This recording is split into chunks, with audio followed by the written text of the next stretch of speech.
Assalamualaikum warahmatullahi wabarakatuh. Kami dari kelompok 2, terdiri dari saya sendiri, Ananda Ferdian, dan Rifka Baby. Di sini kami akan menjelaskan simulasi Monte Carlo untuk 2 case. Baik, untuk case pertama adalah Fort Margonda Bridge Construction Project, terdiri dari 3 activity. Activity A yaitu land preparation and foundation construction. Activity B, construction of bridge frame, lalu activity C, yaitu finishing bridges. Nah, dalam case ini diminta menyelesaikan dengan Monte Carlo simulasi dengan melakukan 10.000 eksperimen dan untuk menjawab pertanyaan berikut. Pertanyaan A, apa probability dari project jika selesai kurang dari 150 hari? Lalu pertanyaan B, apa probability project selesai kurang dari 180 hari? Lalu project memiliki revenue sebesar 1 miliar dan delay dengan charge sebesar 1 juta per hari. Lalu berapa revenue dan penalti yang didapatkan jika project selesai dalam kurun waktu 180 hari. Lalu untuk pertanyaan terakhir, D, jika project diperpanjang menjadi 180 hari, apa maksimum value yang bisa direndahkan dengan maintain expected revenue sebesar sama seperti 180 hari kontrak. Baik, kita lanjut ke parameter.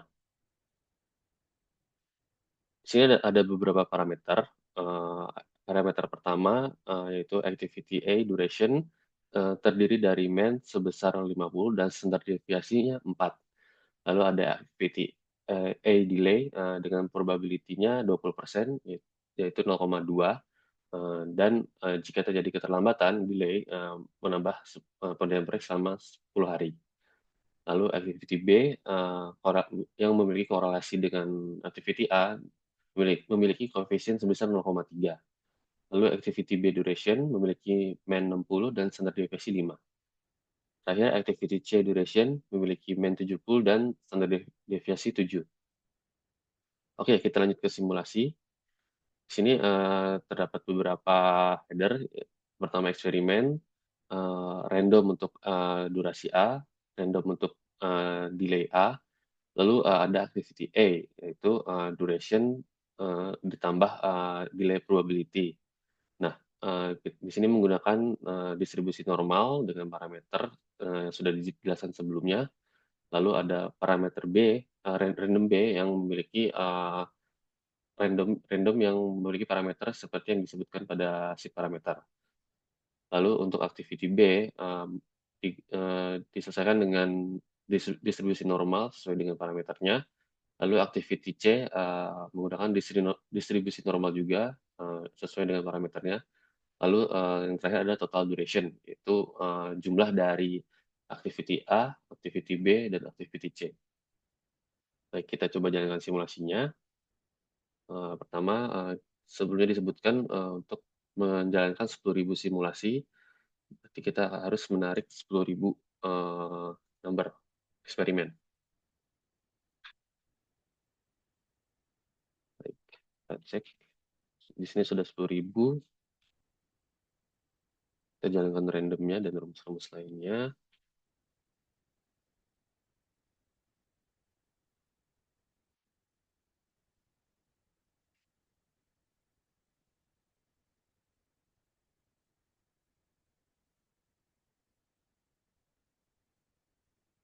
Baik, di sini sudah jalan rumusnya, lalu kita akan mendouble klik agar tersebar sampai dengan 10.000 eksperimen. Nah, di sini angkanya masih seragam, kita jalankan formulanya terlebih dahulu dengan calculate now. Simulasi sudah dijalankan. Oke, balik ke pertanyaan sebelumnya. Untuk probabilitas proyek selesai kurang dari atau sama dengan 150 hari, Di sini dihitung dengan cara meng-count if total dari total duration yang kurang dari 150 hari dibagi 10.000 iterasi. Nah, di sini terdapat probabilitasnya sebesar 0%.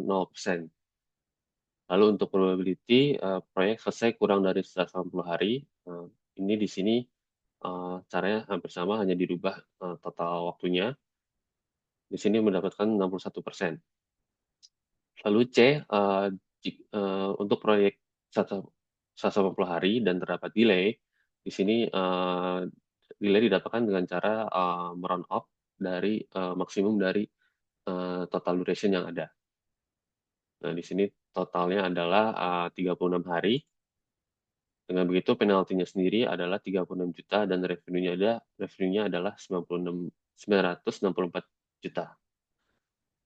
Jika untuk pertanyaan D, jika proyek dilakukan dengan 190 hari, maka delay-nya sendiri adalah 26 hari dan mendapatkan penalti 26 juta dan revenue untuk 190 hari proyek adalah 974 juta.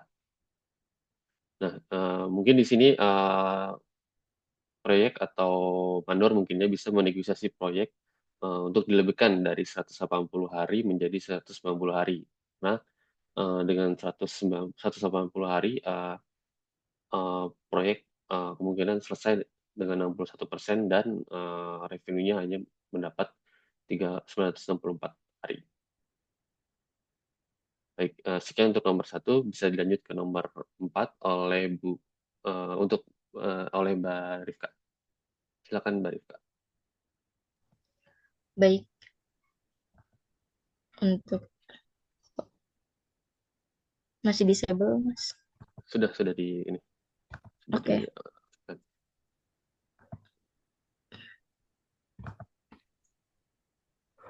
apakah sudah terlihat screen-nya?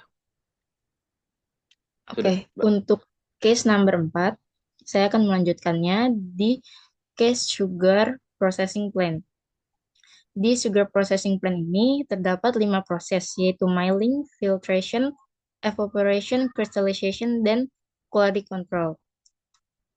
Dengan data-data yang kita ketahui, maka akan dibuatlah Monte Carlo Simulation Method untuk mengetahui berapa minimum dan maksimum throughput untuk sugar processing plant per jam dan kemudian minimum throughput yang bisa dicapai dengan 80% probability dan juga apa yang seharusnya dilakukan oleh manajemen jika mau meningkatkan minimum throughput 10% dengan probability 80%. Kemudian dijawab menggunakan dengan cost benefit analysis. Oke, pertama-tama kita akan menuliskan parameter-parameter yang kita ketahui di proses masing-masing proses. Di sini ada masing-masing proses tersebut dalam arus produksi dari P1 sampai P5. Kemudian di sini ada Menton Hour, rata-rata kapasitas proses dalam ton per jam, kemudian juga presentasi standar deviasi kapasitas, kemudian ada availability mesin, waktu mesin beroperasi, dan juga standar deviasi dan availability variabilitas, reliabilitas mesin. Kemudian bisa juga kita lanjutkan ke simulasinya. Di simulasi ini kita menggunakan iterasi sebesar 10.000. Mas pause dulu bisa nggak? Dengan iterasi 10.000 tersebut, kita membuat simulasi di sini dengan kapasitas acak untuk milling, kemudian filtration, evaporation, crystallization, dan QC. Rumus tersebut menggunakan normal distribution dengan parameter-parameter yang sudah ditentukan sebelumnya. Kemudian juga ada kapasitas, yaitu sistem per iterasi dihitung sebagai dengan minimum dari setiap prosesnya. Kemudian juga ada availability proses P1 sampai P5, yaitu apakah mesin up atau sedang down. Kemudian dari sini kita juga bisa mencari efisiensi kapasitas tiap proses dengan cara mengkalikan kapasitas dengan availability-nya.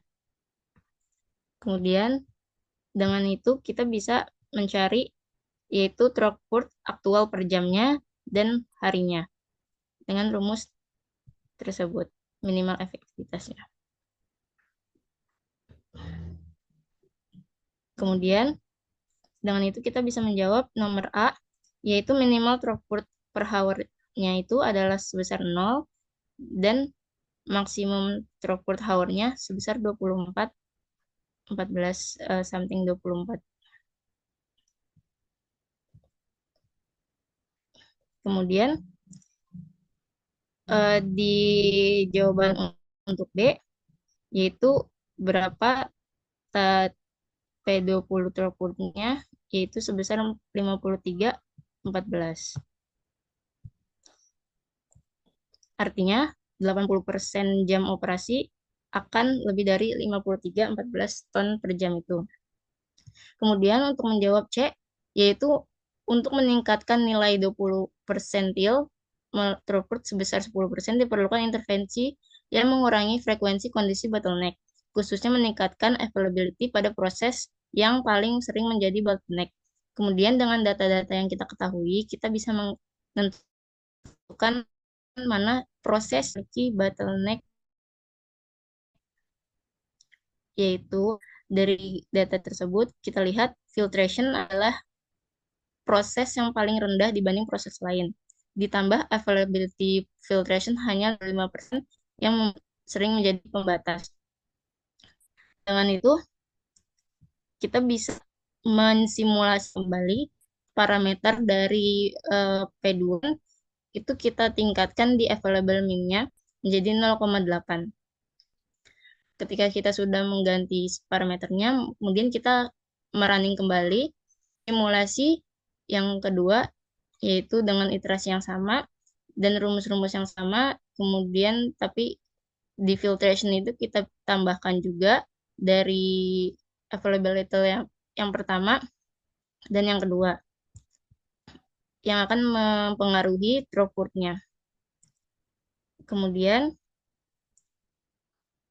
dengan asumsi finansial yang kita ketahui juga, kemudian kita bisa membuat skenario yang bisa kita ambil keputusannya dengan skenario maintenance, redundancy, upgrade yang diketahui di soal. Dengan OPEX, OPEX yang diketahui dan CAPEX yang diketahui, dan data terbaru yang kita ketahui di sini,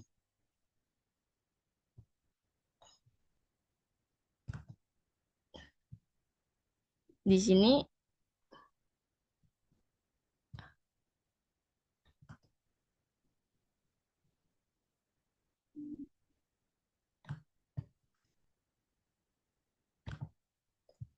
nah, di skenario ini kita bisa melihat deviasi dari P20 setiap skenario-nya.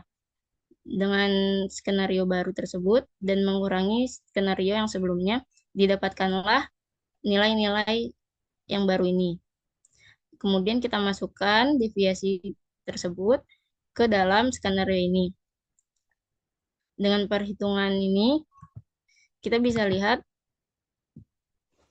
bahwa payback yang paling cepat kita dapatkan adalah di maintenance, kemudian di redundancy, dan upgrade.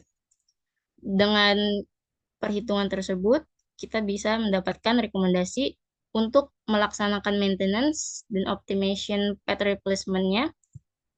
Kemudian juga jika belum tercapai juga atau manajemen ingin ada lebih mempertimbangkan redundansinya untuk menambahkan P2-nya untuk prioritas pertama. Kemudian jika ada demand yang lebih tinggi ataupun ingin merencanakan ekspansi, mungkin upgrade upgrade kapasitas juga menjadi opsi yang baik. Mungkin itu saja dari case nomor 4. Terima kasih. Baik, sekian presentasi simulasi Monte Carlo untuk kedua case tersebut. Eh, Sekian dan terima kasih.